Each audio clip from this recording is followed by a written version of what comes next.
بسم اللہ الرحمن الرحیم۔ اللہ کے نام سے جو رحمان اور رحیم ہے۔ البقرہ نام اور وجہ تسمیہ۔ اس سورہ کا نام بقرہ اس لیے ہے کہ اس میں ایک جگہ گائے کا ذکر آیا ہے۔ قرآن مجید کی ہر سورہ میں اس قدر وسیع مضامین بیان ہوئے ہیں کہ ان کے لیے مضمون کے لحاظ سے جامع عنوانات تجویز نہیں کیے جا سکتے۔ عربی زبان اگرچہ اپنی لغت کے اعتبار سے نہایت مالدار ہے، مگر بہرحال ہے تو انسانی زبان ہی۔ انسان جو زبانیں بھی بولتا ہے وہ اس قدر تنگ اور محدود ہیں کہ وہ ایسے الفاظ یا فقرے فراہم نہیں کر سکتی جو ان وسیع مضامین کے لیے جامع عنوان بن سکتے ہوں۔ اس لیے نبی صلی اللہ علیہ وسلم نے اللہ تعالیٰ کی رہنمائی سے قرآن کی بیشتر سورتوں کے لیے عنوانات کی بجائے نام تجویز فرمائے جو محض علامت کا کام دیتے ہیں۔ اس لیے سورہ کو بقرہ کہنے کا مطلب یہ نہیں ہے کہ اس میں گائے کے مسئلے پر بحث کی گئی ہے، بلکہ اس کا مطلب صرف یہ ہے کہ وہ سورہ جس میں گائے کا ذکر آیا ہے۔ زمانہ نزول۔ اس سورت کا بیشتر حصہ ہجرت مدینہ کے بعد مدنی زندگی کے بالکل ابتدائی دور میں نازل ہوا ہے، اور کمتر حصہ ایسا ہے جو بعد میں نازل ہوا اور مناسبت مضمون کے لحاظ سے اس میں شامل کر دیا گیا۔ حتیٰ کہ سود کی ممانعت کے سلسلے میں جو آیات نازل ہوئی ہیں وہ بھی اس میں شامل ہیں، حالانکہ وہ نبی صلی اللہ علیہ وسلم کی زندگی کے بالکل آخری زمانے میں اتری تھی۔ سورہ کا خاتمہ جن آیات پر ہوا ہے وہ ہجرت سے پہلے مکے میں نازل ہو چکی تھیں، مگر مضمون کی مناسبت سے ان کو بھی اسی صورت میں ضم کر دیا گیا ہے۔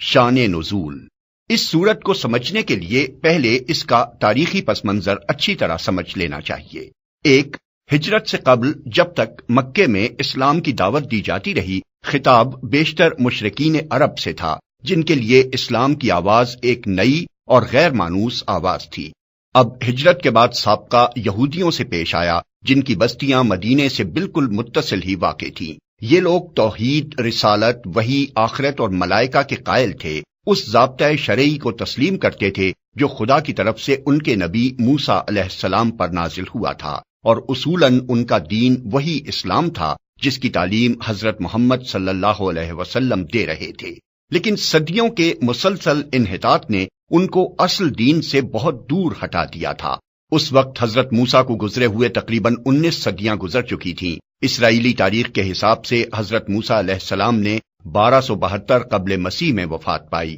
اور نبی صلی اللہ علیہ وسلم 610 بعد مسیح میں منصب نبوت پر سرفراز ہوئے۔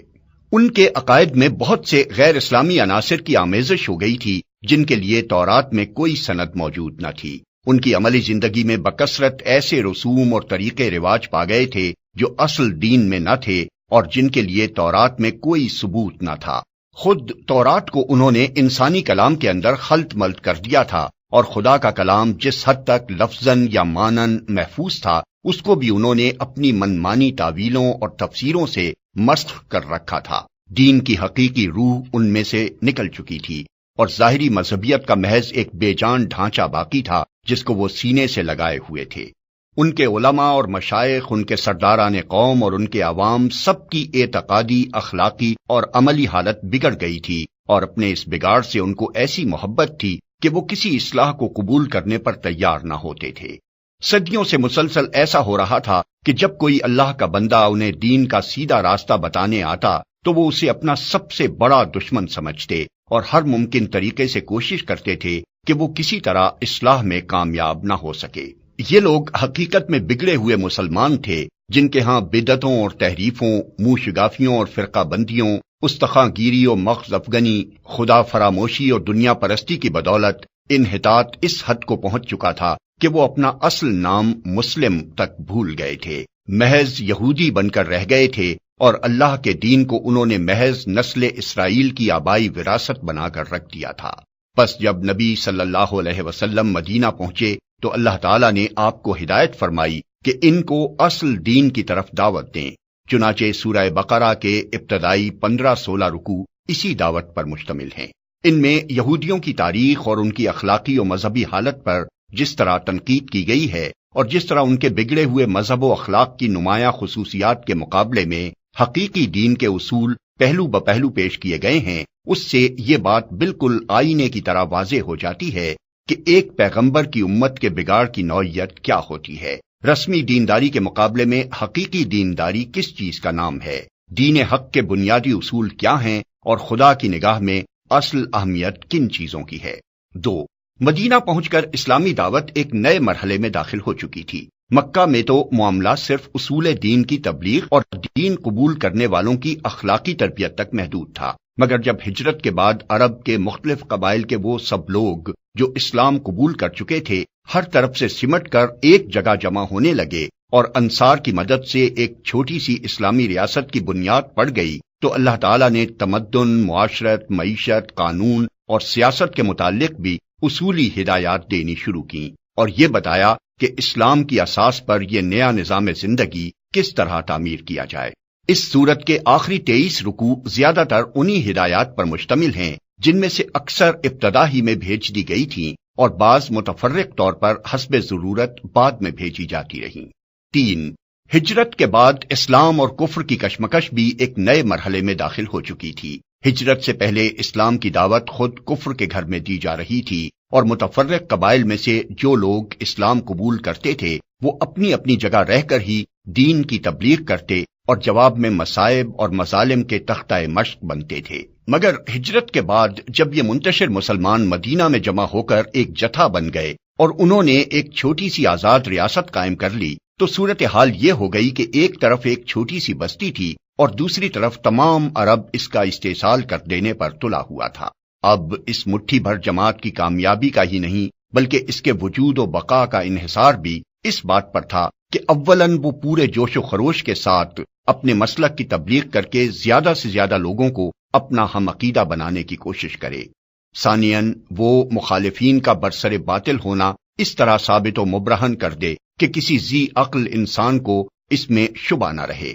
ثالثاً بے خانمہ ہونے اور تمام ملک کی عداوت و مزاحمت سے دوچار ہونے کی بنا پر فقر و فاقہ اور ہمہ وقت بے امنی اور بے اطمینانی کی جو حالت ان پر طاری ہو گئی تھی اور جن خطرات میں وہ چاروں طرف سے گھر گئے تھے ان میں وہ ہراساں نہ ہوں بلکہ پورے صبر و ثبات کے ساتھ ان حالات کا مقابلہ کریں اور اپنے عزم میں ذرا تزلزل نہ آنے دیں۔ رابعاً وہ پوری دلیری کے ساتھ ہر اس مسلح مزاحمت کا مسلح مقابلہ کرنے کے لیے تیار ہو جائیں جو ان کی دعوت کو ناکام کرنے کے لیے کسی طاقت کی طرف سے کی جائے، اور اس بات کی ذرا پرواہ نہ کریں کہ مخالفین کی تعداد اور ان کی مادی طاقت کتنی زیادہ ہے۔ خامساً ان میں اتنی ہمت پیدا کی جائے کہ اگر عرب کے لوگ اس نئے نظام کو جو اسلام قائم کرنا چاہتا ہے فہمائش سے قبول نہ کریں تو انہیں جاہلیت کے فاسد نظام زندگی کو بزور مٹا دینے میں بھی تامل نہ ہو۔ اللہ تعالیٰ نے اس صورت میں ان 5 امور کے متعلق ابتدائی ہدایات دی ہیں۔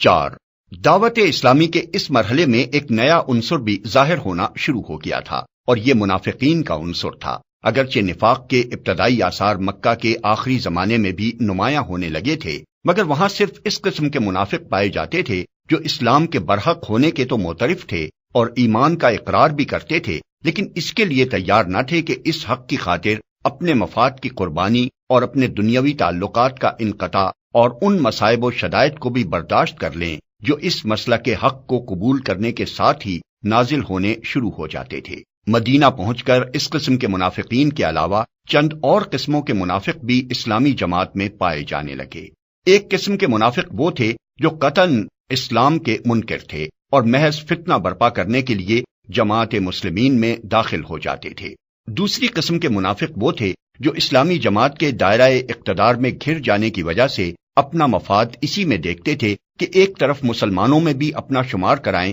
اور دوسری طرف مخالفین اسلام سے بھی ربط رکھیں تاکہ دونوں طرف کے فوائد سے متمتع ہوں اور دونوں طرف کے خطرات سے محفوظ رہیں۔ تیسری قسم ان لوگوں کی تھی جو اسلام اور جاہلیت کے درمیان متردد تھے۔ انہیں اسلام کے برحق ہونے پر کامل اطمینان نہ تھا مگر چونکہ ان کے قبیلے یا خاندان کے بیشتر لوگ مسلمان ہو چکے تھے اس لیے یہ بھی مسلمان ہو گئے تھے۔ چوتھی قسم میں وہ لوگ شامل تھے جو امر حق ہونے کی حیثیت سے تو اسلام کے قائل ہو چکے تھے مگر جاہلیت کے طریقے اور اوہام اور رسمیں چھوڑنے اور اخلاقی پابندیاں قبول کرنے اور فرائض اور ذمہ داریوں کا بار اٹھانے سے ان کا نفس انکار کرتا تھا۔ سورہ بقرہ کے نزول کے وقت ان مختلف اقسام کے منافقین کے ظہور کی محض ابتدا تھی، اس لیے اللہ تعالیٰ نے ان کی طرف صرف اجمالی اشارات فرمائے ہیں۔ بعد میں جتنی جتنی ان کی صفات اور حرکات نمایاں ہوتی گئیں، اسی قدر تفصیل کے ساتھ بعد کی صورتوں میں ہر قسم کے منافقین کے متعلق ان کی نوعیت کے لحاظ سے الگ الگ ہدایات بھیجی گئیں۔